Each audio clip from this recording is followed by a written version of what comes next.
नमस्कार, स्वागत है आप सभी का। मैं हूं माधवी पांडे, आपके साथ रुख करेंगे खबरों का। रायबरेली में उत्तर प्रदेश के पूर्व मंत्री और अपनी जनता पार्टी के अध्यक्ष स्वामी प्रसाद मौर्य को एक शख्स ने थप्पड़ मार दिया है। शख्स ने स्वामी प्रसाद मौर्य को पीछे से उस समय थप्पड़ मारा जब पार्टी कार्यकर्ता उनका फूल माला से स्वागत कर रहे थे। हमले के बाद आरोपी ने भागने की कोशिश की, लेकिन लोगों ने उसे पकड़ लिया और इसके बाद भीड़ ने हमलावर की पिटाई भी कर दी। पूर्व कैबिनेट मंत्री व अपनी जनता पार्टी के राष्ट्रीय अध्यक्ष स्वामी प्रसाद मौर्य रायबरेली के सिविल लाइन्स पहुंचे थे। इस दौरान लोगों ने फूल माला पहनाकर उनका स्वागत किया था और इसी बीच कुछ अज्ञात लोगों ने स्वामी प्रसाद मौर्य पर हमला करने की कोशिश भी की थी। हालांकि स्वामी प्रसाद मौर्य के सुरक्षा गार्ड्स ने उन अराजक तत्वों की पिटाई कर दी है और इस दौरान मौके पर अफरा तफरी भी मच गई थी। स्वामी प्रसाद मौर्य ने अपने ऊपर हुए हमले को लेकर राज्य सरकार पर निशाना साधा है। उन्होंने सीएम योगी की सरकार में गुंडाराज और ठाकुरों को छूट देने का आरोप लगाया है। स्वामी प्रसाद मौर्य ने करनी सेना के लोगों पर हमला करने का आरोप भी लगाया है। उन्होंने पुलिस की मौजूदगी में हमला होने से कानून व्यवस्था को ध्वस्त बताया है। इस पूरे हंगामे के बीच मौके पर मौजूद पुलिस ने बीच बचाव किया है। अभी तक हमला करने वालों की पुष्टि नहीं की जा सकी है। हालांकि स्वामी प्रसाद मौर्य पर हमले की ये कोशिश चर्चा का विषय बन चुकी है।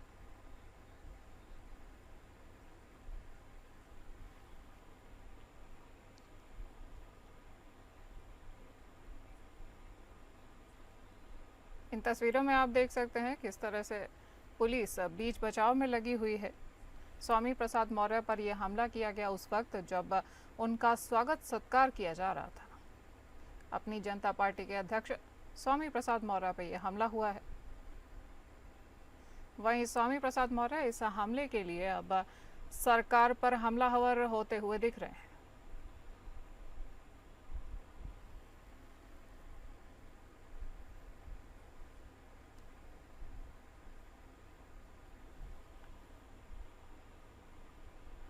बात करेंगे जनपद चंदौली की, जहां विकासखंड नियामताबाद के बाढ़ प्रभावित इलाकों में बहादुरपुर और रतनपुर में आज सरकार की सक्रियता साफ नजर आई है। जब उत्तर प्रदेश सरकार में समाज कल्याण राज्य मंत्री और जनपद प्रभारी मंत्री संजीव गोंड खुद मौके पर पहुंचे। प्रभारी मंत्री ने कंपोजिट विद्यालय बहादुरपुर में स्थापित राहत शिविर में जाकर वहां आश्रय ले रहे करीब 291 बाढ़ पीड़ितों से मुलाकात की है, उनका हालचाल जाना है और उन्हें हर संभव सहायता देने का भरोसा दिलाया है। राहत शिविर केंद्र से प्रभारी मंत्री संजीव कुमार गौंड ने कहा कि सरकार आपके साथ है। जिसके कच्चे मकान गिर गए हैं उन्हें चिन्हित कर जल्द ही आवास योजना का लाभ दिया जाएगा। उन्होंने शिविर में भोजन, दवा और अन्य व्यवस्थाओं का जायजा भी लिया है और अधिकारियों को निर्देशित किया है कि किसी भी प्रकार की लापरवाही बर्दाश्त नहीं की जाएगी।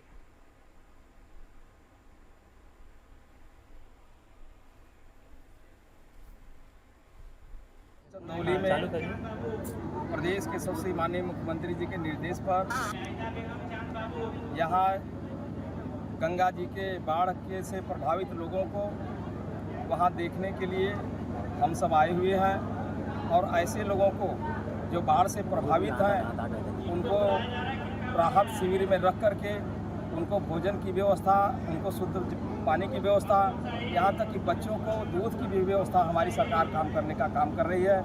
और हम सब अभी निरीक्षण करने जा रहे हैं बाढ़ क्षेत्रों का और वास्तव में जो घर गिर गए हैं बाढ़ से उसको हम लोग माननीय मुख्यमंत्री जी के निर्देश पर उनको मुख्यमंत्री आवास दिलवाया जाएगा और जो उनका क्षति हुआ होगा जो बाढ़ से उनको क्षतिपूर्ति हमारे जो है कि अधिकारियों से अभी रिपोर्ट ले करके जो भी उनका क्षतिपूर्ति होगा उनको क्षतिपूर्ति भी दिलाने का काम करेंगे।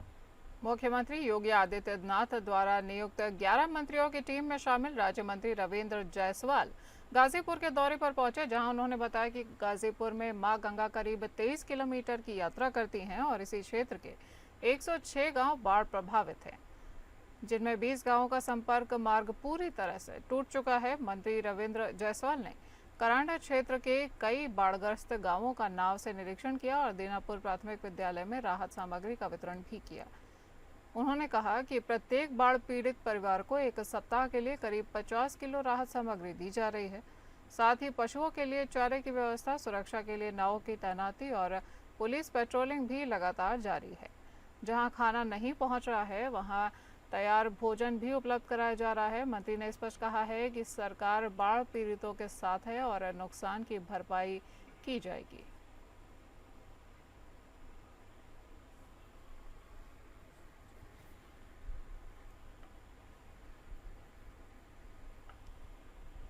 देश के गुलामी के समय सबसे पहले अंग्रेजों ने भारत के अंदर जातिगत जनगणना कराया था। 1857 में जब मंगल पांडे ने बगावत किया, झांसी रानी ने किया, तो लगा कि अंग्रेज के हमको देश छोड़ना पड़ेगा, तो छोड़ दिया कि अब यहाँ जातिगत जनगणना होगा। जातिगत जनगणना से भारतीयों को बांट दिया गया, यानी फूट करो राजनीति करो। वही काम चले गए गोरे, वही काम अकेले अकेले से कर रहे हैं। अमरोहा में बारिश अब लोगों के लिए आफत बन चुकी है। पिछले 36 घंटे में हुई 120 सेंटीमीटर बारिश में शहर से लेकर देहात तक सड़कें तालाब भर चुके हैं। सरकारी कार्यालय और स्कूलों के साथ शहर के कई घरों और दुकानों में भी पानी घुस गया है।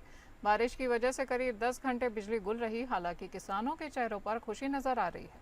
बारिश से कई सरकारी कार्यालयों व प्राइमरी स्कूलों में पानी भर चुका है। बाजार, बटवाल और कोर्ट की दुकान नहीं खुल रही है और कई घर और दुकानों में पानी भर गया है और वो जलमग्न होते हुए दिखाई दे रहे हैं। नौगांव के तहसील परिसर और गांव खेड़का में भरा पानी गलियों में तालाब जैसी तस्वीर सामने आ रही है। वहीं लोगों को आने जाने में काफ़ी दिक्कतों का सामना करना पड़ रहा है। बाइक सवारों को भी दिक्कत हो रही है, वहीं पैदल सवारों को खासा दिक्कत हो रही है। शहर के कोर्ट, चौब, नल आवास विकास, दानिशमंदान और अंबेडकर पार्क, लकड़ा चौराहा सहित दर्जनों मोहल्ले की सड़कें पानी से लबालब हो चुकी हैं, जिसके कारण लोगों को घरों से निकलने में अब परेशानी हो रही है। घंटों लोग अपने ही घरों में कैद रहे और जिला कृषि अधिकारी मनोज कुमार ने बताया कि 24 घंटे में 120 किलोमीटर बारिश रिकॉर्ड की गई है। वहीं बारिश धान के साथ अन्य फसलों के लिए बहुत लाभदायक साबित होगी।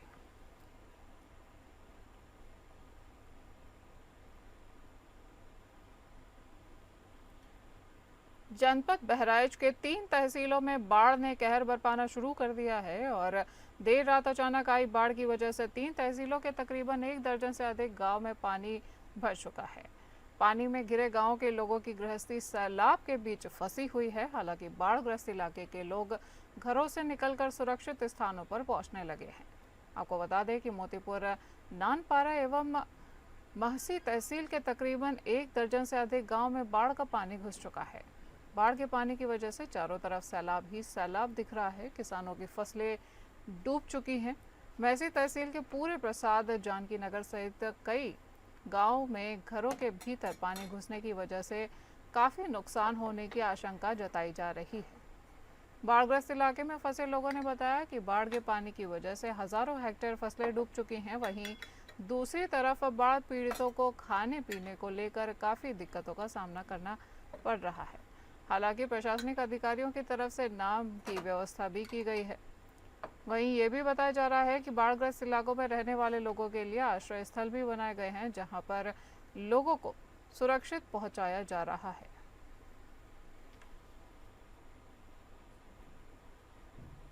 भर गया है, तमाम दिक्कतें आ रही हैं। गांव के मजरों के चारों तरफ पानी भरा हुआ है, आने जाने की भी दिक्कत है। कल तहसीलदार साहब, लेखपाल साहब वगैरह आए थे, तो यहाँ नावें 3 कर गए थे। इसके अलावा बाकी तो व्यवस्था भी कोई नहीं हो पाई है। इससे तो बहुत बड़ी दिक्कत हो रही है सर, आने जाने की दिक्कत हो रही है, खेत खलिहान के दिक्कत हो रही है, फसल का भी नुकसान हो रहा है। हमारे यहाँ जो है कहीं किसी तरह से निकले वाला रास्ता भी नहीं है। कल तहसीलदार साहब जी आए थे, उन्होंने जो है नावन का व्यवस्था कर गए हैं, तो उससे लोग आते जाते हैं कुछ लोग, और कुछ लोग पैदल भी हेलते हैं। और यहाँ जो है करीब करीब 6 गांव जो है बाढ़ से पीड़ित भी हुए। बलरामपुर में बाढ़ की आशंका को देखते हुए प्रशासन अब अलर्ट मोड पर आ गया है। जिलाधिकारी पवन अग्रवाल ने तहसील सदर क्षेत्र के सिसई, कोडारी घाट एवं बेलवा सुल्तान जोत तटबंधों का स्थलीय निरीक्षण किया है। इस दौरान डीएम ने बाढ़ खंड द्वारा कराए जा रहे कटान रोधी और सुरक्षात्मक कार्यों का जायजा लिया है और अधिकारियों को आवश्यक दिशा निर्देश भी जारी किए हैं। राप्ती नदी का जलस्तर लगातार बढ़ रहा है, जिससे तटीय इलाकों में कटान की समस्या शुरू हो चुकी है। करीब 20 गांवों के लोग बाढ़ की आशंका को लेकर चिंतित हैं। डीएम ने बेलवा सुल्तान जो तटबंध पर चल रहे पिंचिंग और क्रॉस ड्रेनेज कार्यों की प्रगति की समीक्षा की है और कटान रोधी सामग्री की अग्रिम भंडारण का भी निरीक्षण किया है। उन्होंने निर्देश दिए हैं कि किसी भी आपात स्थिति से निपटने के लिए बचाव सामग्री का पर्याप्त स्टॉक तैयार रखा जाए। कोडारी घाट पर भी तटबंध की स्थिति को लेकर डीएम ने अधिकारियों से फीडबैक लिया है। उन्होंने कहा कि बाढ़ आने से पहले सभी आवश्यक तैयारियां पूरी कर ली जाएं ताकि संकट की घड़ी में कोई समस्या ना हो। देखिए, जनपद बलरामपुर में सभी बाढ़ से संबंधित सभी विभागों ने तैयारियां की गई है। सभी तटबंधों का ये निरीक्षण किया गया है। सभी तटबंधों पे लगातार मॉनिटरिंग भी की जा रही है और कोई भी अगर किसी भी प्रकार की अगर स्थिति आती है तो उसके लिए मटेरियल भी सभी तटबंधों पर स्टैक कराया गया है। उस मटेरियल का सत्यापन भी कराया गया है। सभी विभागों की, उनके संबंधित कार्मिकों की, चाहे वो राजस्व विभाग हो, चाहे ग्राम्य विकास हो, चाहे पुलिस विभाग हो, चाहे सिंचाई विभाग हो, पशुपालन, चिकित्सा, सभी विभागों की अधिकारी कर्मचारियों की ड्यूटी लगाई गई है। विभिन्न टीमें बनाई गई हैं अलग अलग क्षेत्र में। जो पिछले वर्षों में ज़्यादा बाढ़ से प्रभावित क्षेत्र हैं उनके लिए विशेष रूप से ध्यान देते हुए विशेष टीम बनाई गई है। हमारा जो कंट्रोल रूम है वो कंट्रोल रूम 24/7 एक्टिव है और उसमें सभी विभाग के अधिकारी कर्मचारी हैं। और इसके साथ ही जो अभी हमारा पानी का लेवल है वो लगभग 103.4 मीटर के आसपास है, जो सिसई घाट में हमारा गेज लगा हुआ है। और जो वार्निंग लेवल है वो 103.62 है, तो अभी वार्निंग लेवल से नीचे हैं, तो अभी कोई बाढ़ की समस्या नहीं है। अमरोहा में एक प्राथमिक विद्यालय की बिल्डिंग इतनी जर्जर हो गई है कि इस स्कूल में पढ़ने वाले बच्चे केवल सुबह की प्रार्थना करने के लिए स्कूल आते हैं और मिड डे मील के लिए वो स्कूल का रुख करते हैं, पर पढ़ाई पूरा दिन ग्राम प्रधान के घर पर ही करते हैं। फिलहाल बिल्डिंग क्षतिग्रस्त होने की सूचना जिला बेसिक शिक्षा अधिकारी को देने के बावजूद बच्चों से लेकर अध्यापकों को सफर करना पड़ रहा है। देश की राजधानी दिल्ली से महज 100 किलोमीटर दूर अमरोहा जिले के गढ़वाली गांव के प्राथमिक विद्यालय में 305 बच्चों का नामांकन है। रेलवे लाइन किनारे स्थित स्कूल भवन में 4 कमरे जर्जर हो चुके हैं। बारिश में छत से पानी टपकता है, दीवारों में सीलन भी है। बैक साइड में चारों कमरों की दीवारें खोखली हो चुकी हैं, जगह जगह से सीमेंट टूटकर गिर रहा है। स्कूल के 2 कमरे बैठने लायक हैं, इनमें से एक कक्षा 3 के बच्चे के लिए यूज़ होता है और जबकि कक्षा 4 और 5वीं के बच्चों को बैठाने के लिए बने कमरों की छत और दीवार जर्जर होने के कारण हादसे की आशंका बनी रहती है। इसलिए दोनों कक्षा के बच्चों को स्कूल में से 200 किलोमीटर दूर ग्राम प्रधान अर्चना देवी के घर पर बैठाकर पढ़ने भेजा जाता है। और इसके अलावा बराबर में रेलवे लाइन में 60 बच्चे रेलवे लाइन पार करके आते जाते हैं और स्कूल खुलने और छुट्टी के समय बच्चों की सुरक्षा की पूरी जिम्मेदारी स्कूल स्टाफ के कंधों पर बनी हुई है। सर, वजह यही है, थोड़ी मजबूरी है। जो हमारी सरकारी स्कूल की टीचर हैं वो बहुत ज़्यादा परेशानी में, टेंशन में इस समय, क्योंकि जो उनका स्कूल है वो काफ़ी जर्जर हो चुका है, कोई भी उनकी नहीं सुन रहा है। इस वजह से हमने भी वहाँ पे जाके सर्च किया कि हाँ, हालत ज़्यादा ख़राब, कोई हादसा ना हो जाए। इस वजह से मैंने ये समाधान निकाला कि मेरे घर पे ही बच्चों को पढ़ाया जाए। सर, स्कूल में शिकायत है कि मेरे पास 6 कमरे हैं, 6 में से 4 जर्जर हो चुके हैं और मैं बच्चों को बैठाने में मुझे प्रॉब्लम आ रही है। इसीलिए हमने 2 क्लासें प्रधान जी के यहाँ शिफ्ट कर दी। जी, इसी गाँव के काकाठेर गाँव है। स्कूल जो है मेरा प्राथमिक विद्यालय गढ़ावली है। इसीलिए क्योंकि बच्चों का जो संख्या 305 है टोटल नामांकन मेरे यहाँ पे, और बच्चों की संख्या ज़्यादा होने के कारण बैठाने के लिए 2 कमरों में व्यवस्था पूरी नहीं हो पाती है। तो इसलिए हमने प्रधान जी से वार्ता करके हमारी जो खंड शिक्षा अधिकारी हैं और एडीओ पंचायत दोनों के द्वारा प्रधान जी से वार्ता करके उनके यहाँ पे 2 क्लासों का संचालन किया जा कर रहे हैं शिक्षा विभाग पर, जहां पर अमरोहा जनपद में लगातार 3 दिन से हो रही बारिश के चलते शिक्षा विभाग की पोल खुली है। जी हां, हम पहुंचे हैं अमरोहा जनपद के गांव काकाठेर में, जहां पर एक सरकारी प्राथमिक विद्यालय है और वहां पहुंचे हैं उस जर्जर हालत को देखते हुए उस विद्यालय के कि यहाँ पर आखिर 305 बच्चों की शिक्षा दी जाती है, तो किस तरह वो शिक्षा ले रहे हैं, क्या यहाँ की हालतें हैं, क्या सारी चीज़ें हैं कि बच्चे यहाँ किस तरह, जहाँ छत गिरने का अंदेशा बताया जा रहा है तो वहीं जो बच्चे हैं वो किस तरह शिक्षा ले पाएंगे। तो हम यहाँ पहुँचते हैं यहाँ जो स्कूल की प्रिंसिपल हैं उनसे हम बात करते हैं। सर ये बिल्डिंग जर्जर हो चुकी है, लिखा हुआ भी जर्जर भवन और ताराबंदी भी हमने कर दी है ताकि जो है कोई हादसा ना हो जाए। बच्चों की ज़िंदगी हमारे लिए बहुत महत्वपूर्ण है, बच्चे क्या किसी भी जीव की ज़िंदगी हमारे लिए महत्वपूर्ण है, इसीलिए हमने इनको बंद कर दिया। अच्छा, कितनी क्लास से आपने जो बंद किए हैं? 4 कक्षा बंद करी है। कक्षा 4 जी। और 5? नहीं, कक्षा 1 से लगा के 4 क्लास मतलब 4 कमरे बंद कर दिए। अच्छा, कौन कौन सी क्लास है यहाँ पर इस समय बंद हैं और कौन कौन सी चालू है? यहाँ पे कक्षा 1, 2 और 3 चल रही है, 4 और 5 प्रधान जी के यहाँ शिफ्ट कर दी गई है। अच्छा, तो जैसे कि अभी बताया यहाँ इन्होंने के जो 2 क्लासें हैं वो गांव के ही किसी पास के गांव के एक घर में, जो प्रधान है इस गांव के, उनके घर में क्लासें चल रही हैं। क्या नाम है उनका प्रधान जी का? श्रीमती अर्चना देवी। अच्छा, उन्होंने क्या कहा बच्चों के पढ़ाने के लिए? उन्होंने एकदम इजाज़त दे दी, उनको एडीओ पंचायत द्वारा और खंड शिक्षा अधिकारी द्वारा कहलाया गया तो उन्होंने इजाज़त दे दी है। पहले हमारी जो व्यवस्था हो रही थी वो पंचायत भवन में हो रही थी, लेकिन पंचायत भवन भी खाली नहीं है, तो इसीलिए जो व्यवस्था के तौर पर उन्होंने अपने घर को ही स्कूल के रूप में दिया। समाजवादी पार्टी द्वारा पीडीए पाठशाला चलाए जाने पर अब जमकर राजनीति हो रही है। इसमें आपको बता दें कि यूपी सरकार के द्वारा कुछ समय पहले आदेश आया कि 50 से कम बच्चों वाले स्कूलों को मर्जर किया जाएगा। इसके बाद समाजवादी पार्टी ने इसका राजनीतिक लाभ जमकर उठाया और लगभग सभी जिलों में ये निर्देश करवा दिए कि उनके कार्यकर्ता पीटीए पाठशाला चलाएंगे। वहीं अब पीडीए पाठशाला पर कार्यवाही होती हुई दिखाई दे रही है। अखिलेश यादव के संसदीय क्षेत्र कन्नौज में सपा नेत्री ने पीडीए पाठशाला शुरू की थी, जिसके बाद बेसिक शिक्षा विभाग खंड शिक्षा अधिकारी के द्वारा सपा नेत्री शशिमा सिंह पर बेसिक शिक्षा विभाग की छवि धूमिल करने के आरोप में मुकदमा दर्ज कर लिया गया है। वहीं अखिलेश यादव के संसदीय क्षेत्र में उनके कार्यकर्ताओं पर पीडीए पाठशाला चलाने को लेकर मुकदमा दर्ज होने के बाद अब राजनीति और ज्यादा तेज होती हुई दिखाई दे रही है। समाजवादी पार्टी के राष्ट्रीय अध्यक्ष तक इस मुकदमे की जानकारी पहुंचा दी गई है।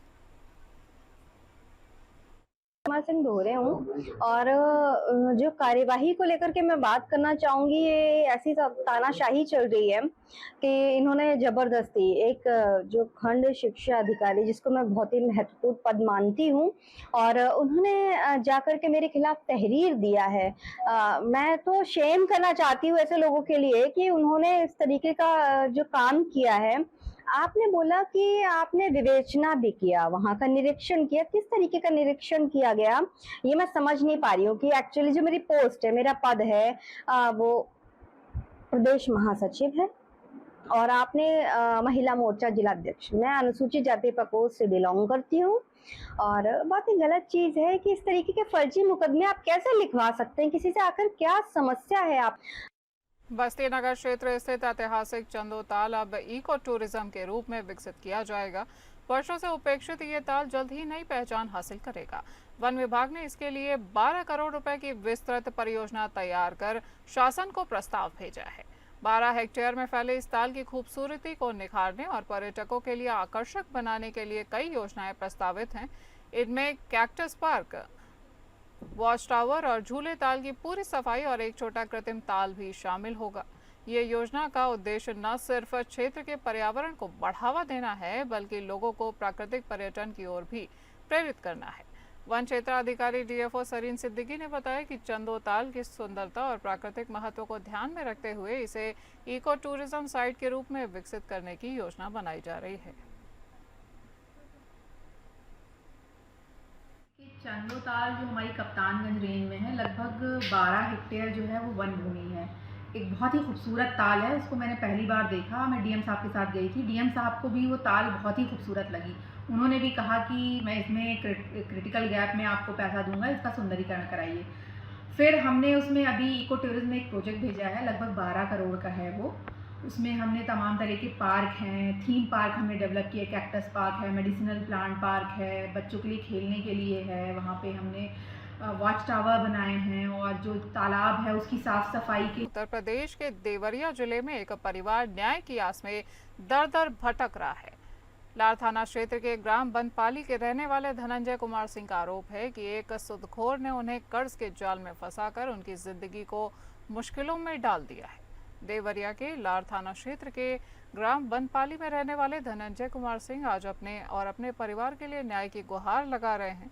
धनंजय का कहना है कि साल 2018 में उन्हें एक फ्लैट खरीदने के लिए धनराशि की ज़रूरत पड़ी थी।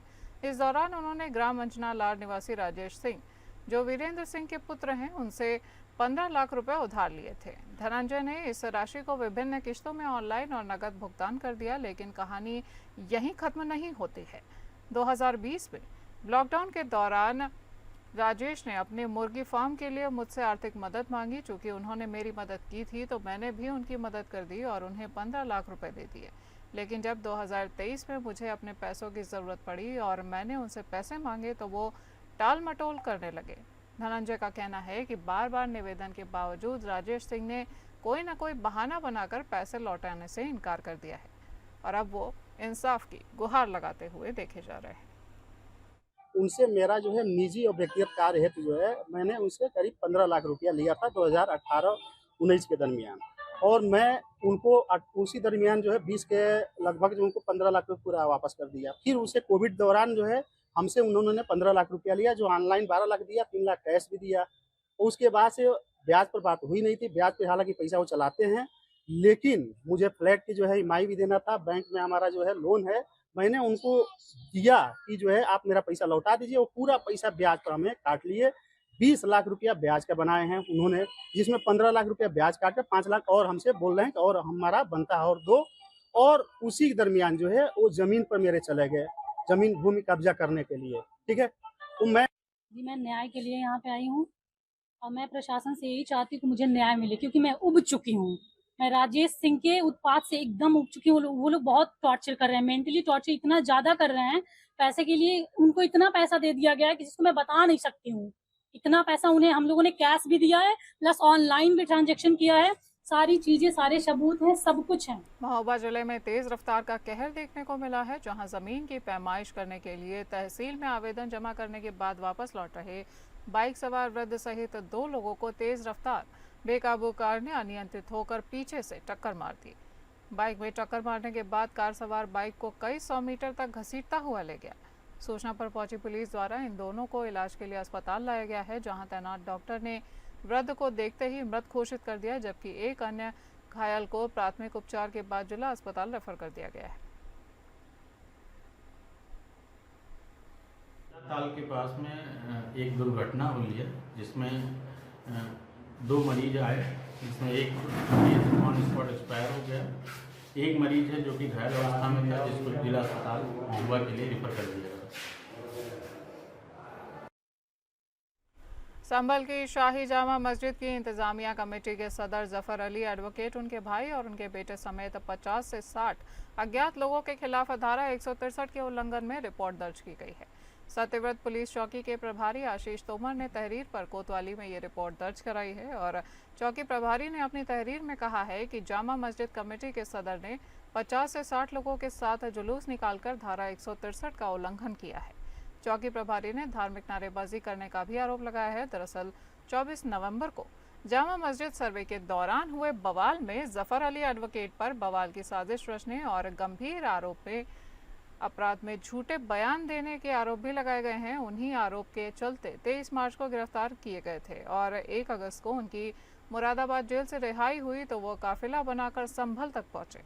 उनके स्वागत में आतिशबाजियां भी की गई और नारेबाजी भी की गई, जबकि जिले में धारा 163 लागू है। इसका उल्लंघन मानते हुए चौकी प्रभारी ने जामा मस्जिद कमेटी सदर के अलावा उनके बेटे हैदर, भाई ताहिर हुसैन एडवोकेट और सरफराज व 50-60 अज्ञात लोगों के खिलाफ रिपोर्ट दर्ज की है।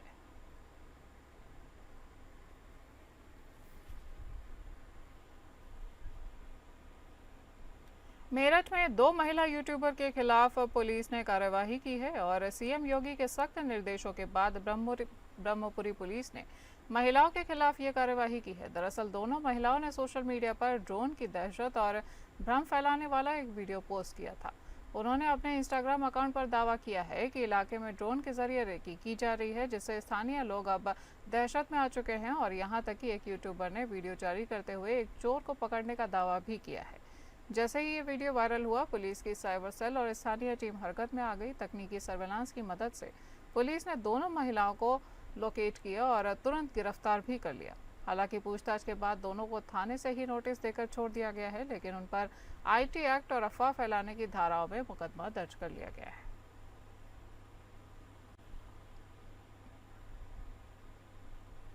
प्रतापगढ़ के पुलिस अधीक्षक डॉक्टर अनिल कुमार के नेतृत्व में अपराधियों के खिलाफ पुलिस का अभियान जारी है। थाना फतनपुर पुलिस के साथ हुई मुठभेड़ में चोरी से संबंधित 3 अभियुक्त गिरफ्तार किए गए हैं, जिसमें एक अभियुक्त गोली लगने से घायल हुआ है और छानापार नहर पुलिया के पास थाना फतनपुर पुलिस के साथ हुई मुठभेड़ में अभियुक्त के पैर में गोली लगी है। वह अन्य 2 अभियुक्त मौके से गिरफ्तार किए गए हैं। घायल अभियुक्त को इलाज हेतु CHC गौरा ले जाया गया है।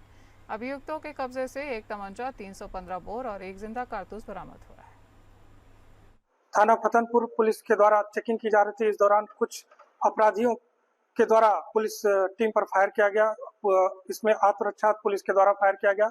इसमें एक अपराधी सुरेंद्र गुप्ता के दाहिने पैर में गोली लगी तथा 2 अन्य आरोपी हरिओम पांडे और अंकित गुप्ता की मौके से गिरफ्तारी की गई। इनके पास से चोरी की 2 बाइकें मौके से बरामद हुई और जिंदा कारतूस और एक अदद तमंचा बरामद हुआ। इसके अलावा इनकी निशानदेही पर 3 अन्य बाइकें भी बरामद हुई हैं। इसमें से आरोपी सुरेंद्र गुप्ता के ऊपर पहले से 5 मुकदमे प्रतापगढ़ व अन्य जनपदों में दर्ज हैं। यह एक हैबिचुअल क्रिमिनल है। इसके द्वारा पहले जो कार्य किए गए उसमें 3 बार जेल जा चुका है। इस बुलेटिन में इतना ही। नमस्कार।